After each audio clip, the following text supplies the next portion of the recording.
Главная цель первичной постановки – начать формировать личный отдел юноши, которому уже через год предстоит пройти призывную комиссию. Вначале с каждым беседуют специалисты отдела, заполняют так называемый лист призывника и создают личное дело. Потом парней отправляют на медицинскую комиссию. Врачи внимательно проводят осмотр. Если есть отклонения в здоровье, то выдают направление на дополнительное обследование. Поставлен на учет 279 человек. По сравнению с прошлым годом 301. После прохождения медицинского обследования призывная комиссия, как я уже сказал, делает заключение, годен ли, какого годность А, Б, Г, временно негоден.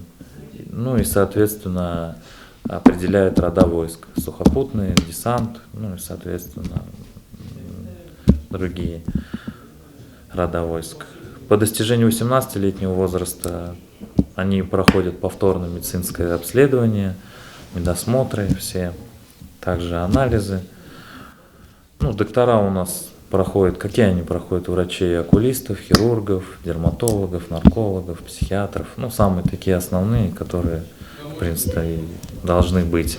Кстати, молодые люди сегодня охотнее идут в ряды вооруженных сил, понимая, что без службы в армии хорошую профессиональную карьеру не сделать. В ближайшее время специалисты военкомата должны осмотреть и вынести вердикт по будущим призывникам. К ним относятся не только юноши Сибая, но и Хайбулинского района, учащиеся и студенты местных вузов и СУЗов. Они войдут в комиссариат обычными школьниками и студентами, а выйдут оттуда уже с новым социальным статусом – допризывник. Елена Афанасьева, Гурхамитов, Дамир Хайбулин, Гульгинар Скильзин, телекомпания СТВ.